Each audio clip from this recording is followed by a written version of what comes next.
tunggu. Kalau kita beli sampah yang menghasilkan sampah makanan gitu ya, Iya. misalnya beli bubur gitu basah kan. Not everyone can do a small great thing, but everyone can do small thing with a great love. Jadi Waduh, ini akan di crop jadi reels kita untuk naik di konten.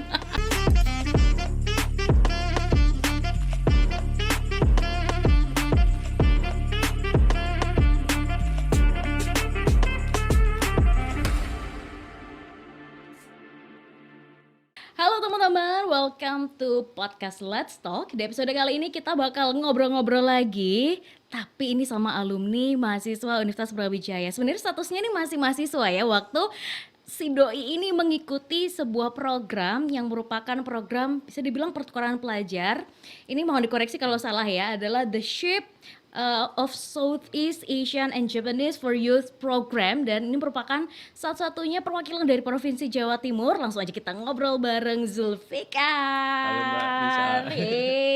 Long time no see ya iya, Zulfikar. alhamdulillah ketemu lagi. Jadi tahun kemarin nih teman-teman dan pemirsa udah pernah ngobrol sama Zulfikar. Lagi-lagi bahas prestasinya kalau tahun lalu di beasiswanya Tanuto ya. Nah sekarang beda lagi nih, waduh. Jauh-jauh ke negeri Jepang mewakili Provinsi Jawa Timur. Ceritain dong, ini program apa sih? Kalau program The Ship for Southeast Asian atau yang dikenal dengan SEAP itu sebenarnya salah satu program tertua Mbak dari ASEAN dan juga Jepang yang memfasilitasi setiap pemuda di 10 negara ASEAN dan juga Jepang untuk istilahnya mengikuti pertukaran ke Jepang. Oke. Dan sebenarnya menariknya itu kalau lebih gampangnya masyarakat awam tuh menyebutnya kapal Jepang Asia. Soalnya kita naik kapal gitu, berlayar gitu, harusnya gitu. Oh gitu, jadi Iya. selama program eventnya di dalam kapal? Sebenarnya naik kapal, tapi kebetulan tahun 2023 kemarin kan habis COVID-19 dan itu bertepatan dengan perayaan 50 tahun ASEAN Jepang, jadi kita langsung diberangkatkan ke Jepang gitu. Ih, keren banget Zulfikar. Ini kenapa kamu tertarik dengan program itu? Apakah ada misalnya kesamaan dengan latar belakang pendidikan yang aku interest banget nih sama topik yang dibicarakan di program tersebut? Ya, kebetulan kalau misal program pertukaran kan banyak Mbak ya. Ya betul. Apalagi yang difasilitasi Kemenpora itu mulai dari ke Australia, ke Singapura, Malaysia dan lain-lain gitu. Tapi program SAP ini unik karena dia itu memfokuskan ke isu SDGs Mbak. Oke. Ya, dan kebetulan saya dan teman-teman juga mendirikan komunitas yang bergerak di penyelesaian masalah sampah, dan itu menurut saya sejalan dengan apa yang memang disasar dari program SEAP itu. Jadi dan alhamdulillah lolos juga. Widih. Iya. Ini kalau dengerin Zulfikar cerita kayak mulus banget ceritanya ya. Padahal tidak semulus itu. Iya. Gimana ini prosesnya seorang Zulfikar yang memang kita sama-sama tahu banyak prestasinya, tapi untuk bisa mewakili satu-satunya dari Provinsi Jawa Timur, kayaknya ada proses yang berdarah-darah nggak tuh? Ya apa ceritanya? Kebetulan tahun 2023 pada bulan April itu kan biasanya pembukaan seleksi PPAN, Mbak. Jadi kalau misal pemuda-pemudi dari seluruh Indonesia itu kalau mau mendaftar ataupun mengikuti program SEAP, nah itu harus melalui satu pintu namanya program PPAN, dan itu sesuai dengan KTP masing-masing. Jadi kebetulan KTP saya Jawa Timur, jadi saya mengikuti seleksi Jawa Timur gitu. I see. Dan seleksinya itu sangat panjang, Mbak. Mulai dari administrasi. Lalu setelah lolos itu kita di tes tulis sama wawancara, dan itu juga topiknya beragam. Dan setelah lolos juga kita harus mengikuti karantina. Udah kayak pigeon loh ya. Iya. Ada karantina juga. Karantina itu selama 3 hari, jadi dari pagi, dari subuh sampai malam.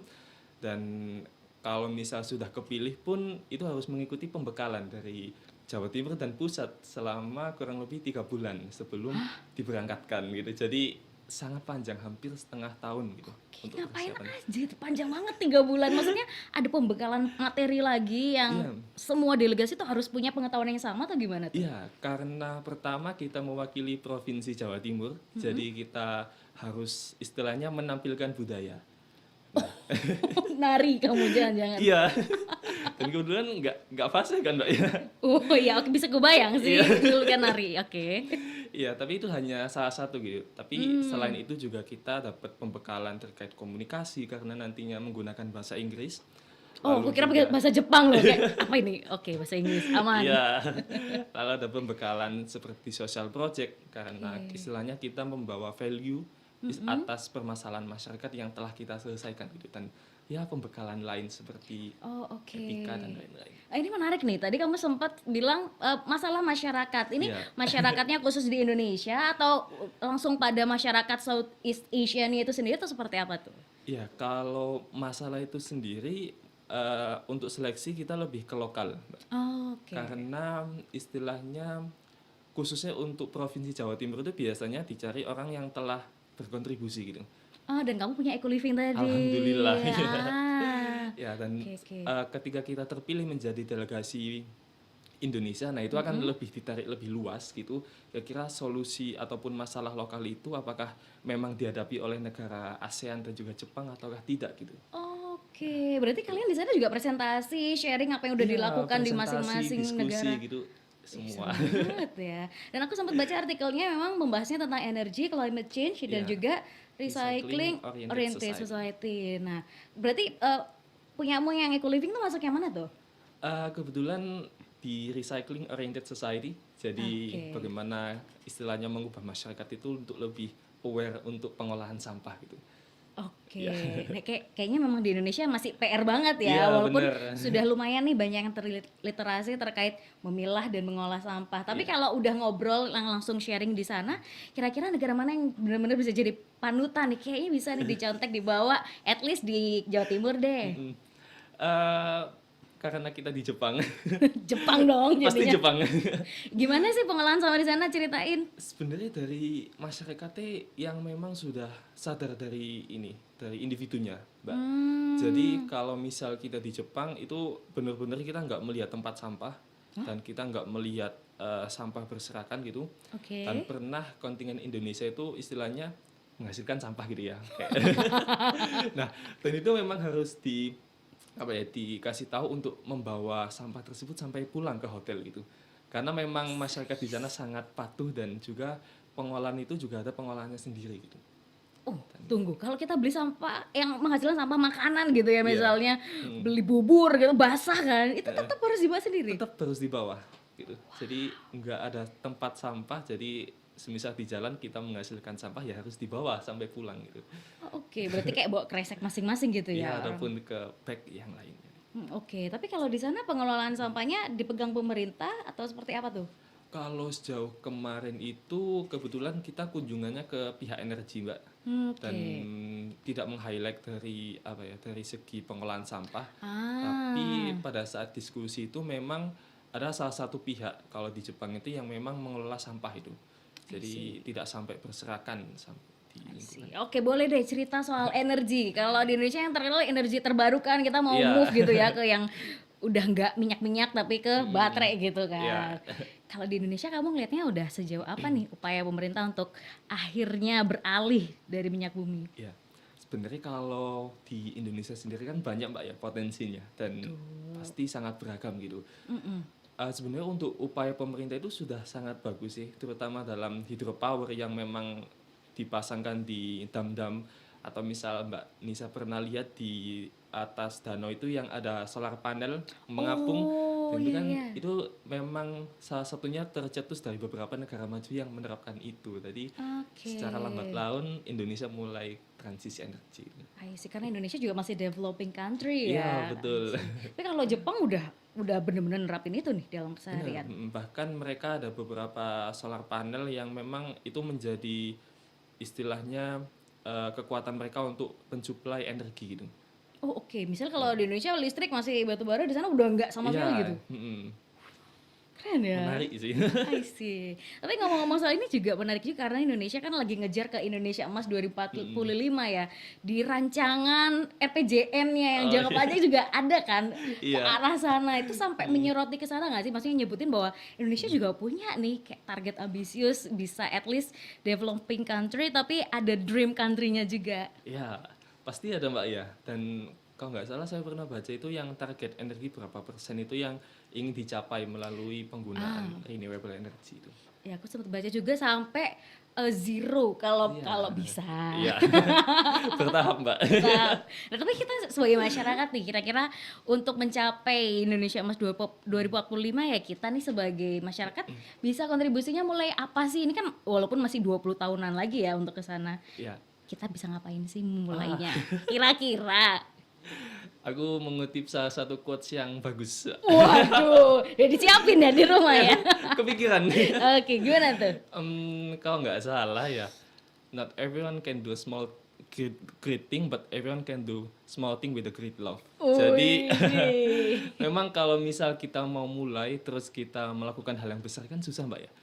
Ya, jadi mulai hal-hal yang kecil yang memang kita sukai dan kita melakukannya sepenuh hati, kita menaruh cinta dan secara konsisten itu juga dapat menginisiasi yang lain. Waduh, ini akan di crop jadi reels kita untuk naik di konten.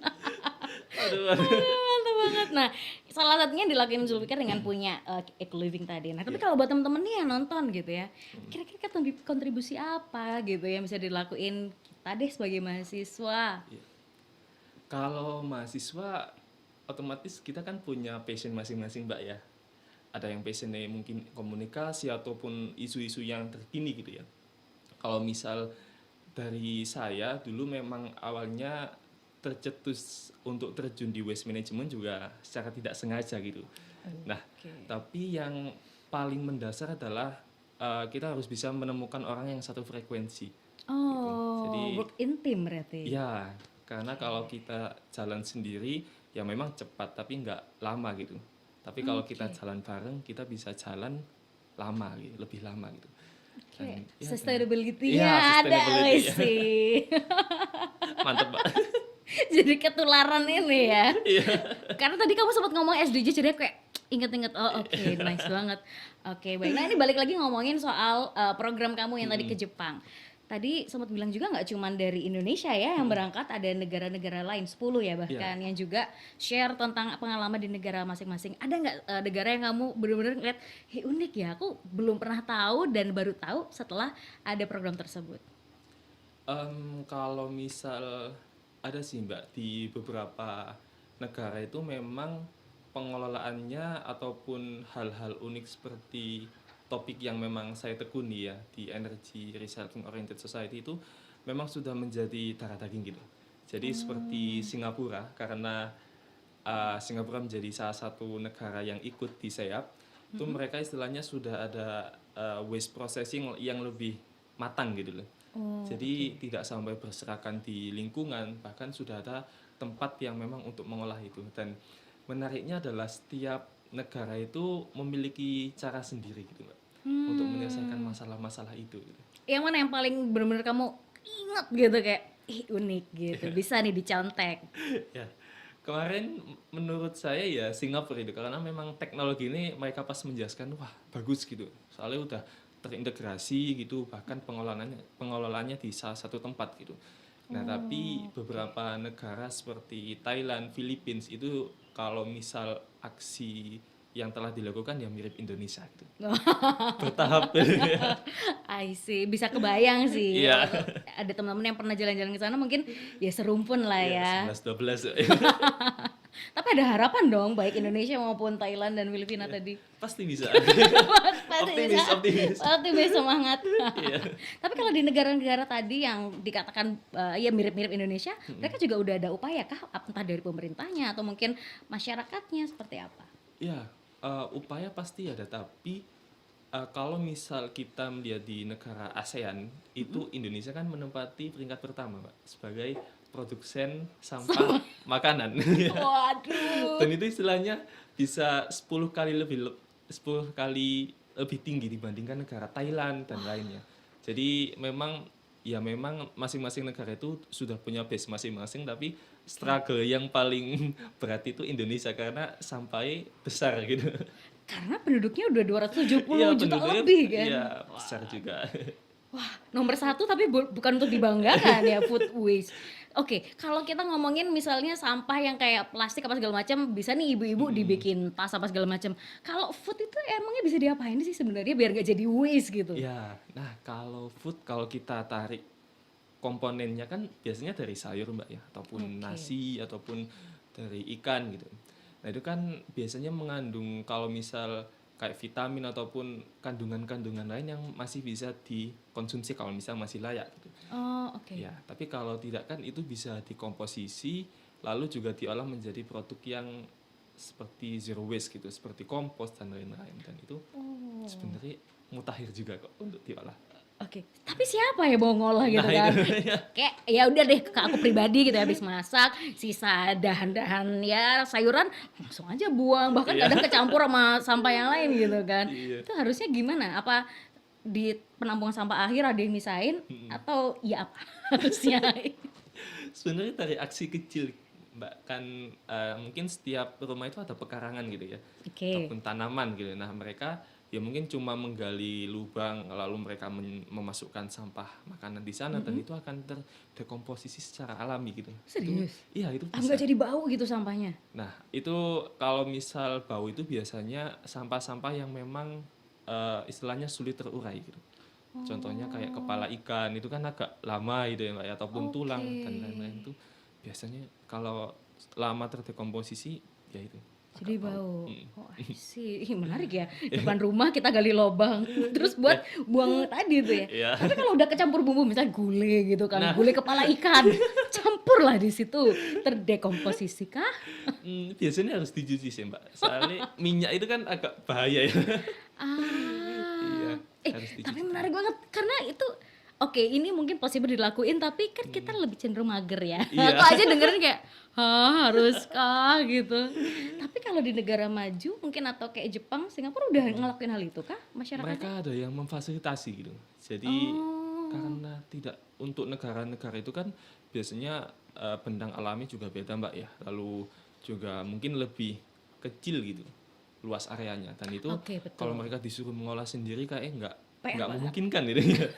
Ya jadi difasilitasi satu pihak gitu biasa. Oke, nah kalau ada yang memfasilitasi kayaknya aku juga mau deh. At least di rumah PN-nya cuman bedain kresek lah ya. Iya. Ini yang sama makanan, ini yang sampah plastik atau apa segala macam, mungkin possible. Iya. Tapi kalau di negara-negara yang udah duluan nih dalam pengelolaannya lebih bagus, apa sampai ada denda nggak sih kalau misalnya masyarakatnya kamu nggak disiplin deh, wah kena denda dari pemerintah, ada nggak tuh yang sampai kayak gitu? Kalau yang saya lihat di Jepang itu lebih ke sanksi sosial, Mbak. Kalau ya jadi Dimusuhin kayak sama iya, tetangganya. ini kok sampai banyak gitu. Gitu. Iya, jadi kalau denda kurang lebih kata kalau tidak salah itu memang ada, tapi untuk lebih teknisnya saya kurang memahami. Tapi kalau misal sanksi sosial itu kata teman-teman Jepang itu yang lebih lebih besar gitu dampaknya gitu. Soalnya ya mereka harus manage sampah masing-masing, dan kalau misal ada tetangganya yang nggak manage dengan baik kan otomatis jadi omongan gitu. Oh, menarik ya. Jadi Iya. sebenarnya tuh semua solusi atas masalah ada, tapi dimulai dari mungkin mindset dari masyarakatnya ya.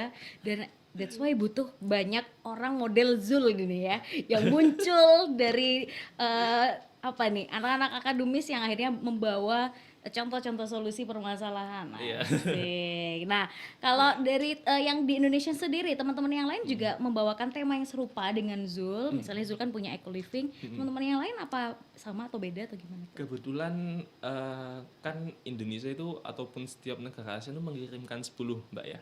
Oke. Dan 10 itu kita dibagi menjadi 5 kelompok. Dan masing-masing kelompok dapat isu SDGs yang beda-beda Mbak.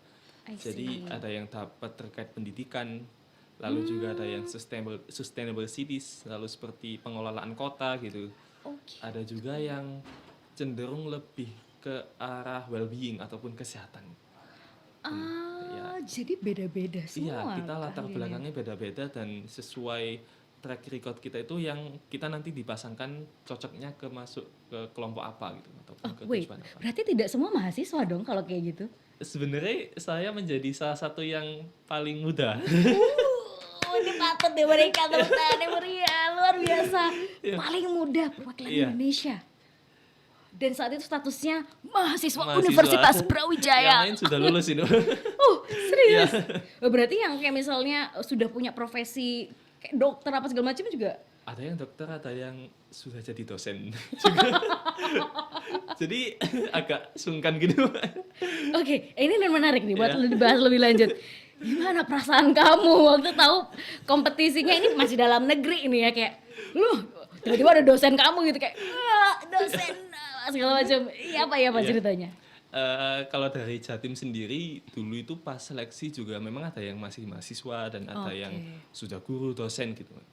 Tapi kalau misal kan kebetulan saya terpilih menjadi delegasi Jatim dikumpulkan dengan 9 delegasi lain dan itu dengan latar belakang yang berbeda-beda, ada seperti dosen lalu juga ada yang memang sudah istilahnya kerja gitu Mbak ya. Dan itu lebih ke arah diverse-nya itu kerasa banget gitu ya. Jadi istilahnya mereka sudut pandangnya kan beda-beda Mbak ya. Iya iya. Seorang dosen sama mahasiswa dan fun fact-nya adalah Apa tuh? saya terpilih menjadi youth leader ataupun ketua kontingen gitu ya, dan asisten youth leader ataupun wakil kontingen itu dosen itu tadi.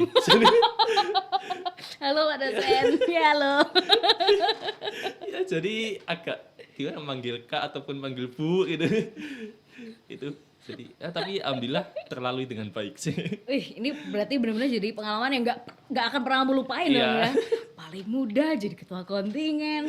Wih, ini sejarah dalam hidup Zul yang benar-benar kayak akan selalu diceritakan ya ke anak cucu, luar biasa. Apa nih yang kamu bawa pulang dari program itu setelah ketemu banyak orang-orang hebat, bukannya dari Indonesia tapi dari 10 negara di Southeast Asia juga. Iya, yang paling mendasar tentunya relasi. Ya. Ah, Iya, networking. karena kebetulan kan negara ASEAN itu deket-deket Mbak ya. Jadi ada yang dari Filipina mampir ke Indonesia, saya di Bali nih. Ada yang dari Bali nggak teman-teman? Nah itu seperti kita semakin dekat dengan istilahnya kontingen dari negara ASEAN lain ataupun Jepang gitu. Tapi secara personal saya merasakan terkait manajemen waktu karena orang Jepang itu sangat disiplin Mbak. Oh. Dan itu juga istilahnya misal kegiatan pagi jam 7 gitu ya. Mereka sudah standby bahkan dari jam setengah 6 dengan pakaian rapi gitu tuh. Bagi kontingen Indonesia kan agak culture shock gitu. Iya kayak wah, Ya, bukannya molor 1 jam ini ya biasanya biasanya gitu ya. Nah, event. iya. Dan itu yang menjadi istilahnya nilai yang saya ambil selama program itu, manajemen waktu dan relasi. Luar biasa. Oke. Zul ini udah keren banget nih ya kalau kita ngelihat dari historis zaman mahasiswa sampai sekarang. Next kamu mau ngapain lagi Zul? Mau bikin hal keren apa lagi? Pengen jadi dosen juga. Wah, amin. Berarti habis ini mau lanjut studi juga Iya, ya? lanjut studi. Mohon doanya Mbak dan Luar teman-teman. biasa, keren ya. Karena mengejar ilmu katanya sampai negeri Cina. Iya. Jangan-jangan habis ini ke Cina nih. Oke, kira-kira kalau ada teman-teman atau penonton nih yang pengen kayak Zul nih, apakah ada prasyarat terkait gimana sih caranya untuk bisa jadi kontingen, tuh harus lihat infonya di mana, apa segala macam, share dong ke teman-teman. Oke, jadi kalau misal teman-teman ingin mendaftar dari program SEAP ataupun menjadi kontingen delegasi lain, Australia ataupun Singapura, teman-teman bisa cek di Instagram PCMI lalu ditambah provinsi masing-masing. Contoh PCMI Jatim, Oh. PCMI Jabar. Dan itu biasanya setiap tahun akan membuka seleksi untuk kandidat yang akan diberangkatkan ke negara tujuan gitu. Oke, kriteria apa yang dicari? Masing-masing provinsi tentunya memiliki penilaian beda Mbak, tapi yang paling mendasar itu adalah kontribusi di masyarakat. Oh, berat Ya. banget dong. Iya, Mau ikut tahun ini belum ngapa-ngapain gitu. iya. Soalnya ada beberapa kontingen tidak hanya dari Indonesia, tapi dari negara lain yang memang tidak istilahnya tidak fasih bahasa Inggris gitu. Tapi mereka sudah memberikan dampak ke masyarakat dan itu yang dibawa. Soalnya kita di sana mewakili negara masing-masing, membawa isu masing-masing dan juga menyampaikan solusi yang pernah dilakukan. Wih, seru banget ya, Iya. kontribusi ke masyarakat. Itu ada kayak minimumnya nggak? Kayak misalnya kamu udah kontribusi at least 1 year atau ya apa gitu. Ya, untuk kontribusinya bebas Mbak, asalkan pernah melibatkan masyarakat dan juga dampaknya itu terukur gitu. Seperti pengurangan sampah berapa kilo ataupun peningkatan kesadaran berapa persen dan itu bisa dimasukkan sebagai kontribusi. Luar biasa. Jadi yang belum punya jangan berkecil hati.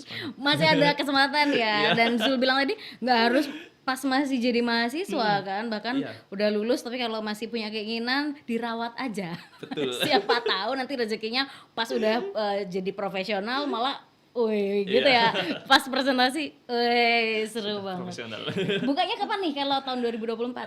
Sayangnya udah buka biasanya bulan Maret, Mbak. Dan Oh, udah lewat. ya, Ah, bulan-bulan ini tuh memang sudah seleksi final biasanya. oke. Jadi kalau misal teman-teman ingin mendaftar bisa dipantau di bulan Maret ataupun April. Biasanya masing-masing provinsi buka pada bulan tersebut gitu. Mana tahap yang paling susah? Karantina. Malah yang awal nggak susah ya? Soalnya udah Di prepare. Iya. Oke. Susahnya karena di karantina itu akan dipilih lagi gitu ya. Jadi Iya. berapa sih dari berapa diambil berapa sampai akhirnya mengerucut ke 10? ya kalau pada saat zaman saya itu pendaftar total 300-an, Mbak. Ya. Banyak banget. Dan istilahnya seleksi panjang dan karantina itu diambil 30 orang, 15 putra, 15 putri. Oke. Dan itu bisa dikatakan pemuda-pemudi terbaik dari Jawa Timur. Jadi Sih. istilahnya dinamikanya itu kerasa banget, Mbak Nis. Ambis gitu ya. Iya, kayak setiap sesi ada yang angkat tangan ataupun mengajukan pendapat gitu. Oke. Tuh. I see. Pressure-nya luar biasa ya. Iya, Tapi buat itu. teman-teman yang belum rezeki lolos, apa dikasih kesempatan nih? Ya, kalau misal teman-teman belum terpilih menjadi kandidat utama yang diberangkatkan ke luar negeri, teman-teman masih bisa mendaftar. Biasanya itu maksimal usianya antara 25 kalau untuk program Australia, dan kalau program Jepang seperti saya itu 30 tahun. Ya. Mantap, Zul masih 20-an. Iya. Ntar ikut lagi. Wah, bahaya nih lawan Kan Zul. sudah. Cari experience lain ya. Iya. Oke, mungkin last question nih yang bener-bener last pingin ngasih motivasi deh buat teman-teman utamanya mahasiswa yang lagi pada nonton. Silahkan. Oke, kalau seleksi kemarin jujur saya agak takut karena memang dinamikanya sangat fluktuatif dan juga harus istilahnya menempatkan diri kan, Mbak. Dan ada satu prinsip yang saya pegang selama seleksi kemarin, yaitu it always seems impossible until it is done. Dan setelah itu selesai ternyata yang menakutkan itu hanyalah ekspektasi gitu loh. Realitasnya kalau misal kita sudah prepare dengan baik, dan itu insya Allah akan berjalan dengan baik. Jadi kalau misal teman-teman ingin mengikuti SEAP ataupun program sejenis, coba dulu. Kalau misal takut, yang takut itu adalah terkait ekspektasi teman-teman, bukan apa yang nanti teman-teman gerakan. Karena itu kalau misal teman-teman memberikan hal yang maksimal, insya Allah juga dapatnya akan maksimal juga, Pak. Luar biasa Zulfikar, thank you udah sharing di sini, sukses terus dengan segala apa yang sudah Amin. diikhtiarkan saat ini. Semoga kita bisa jumpa lagi dan sharing bersama dengan pemirsa Siap. BTV.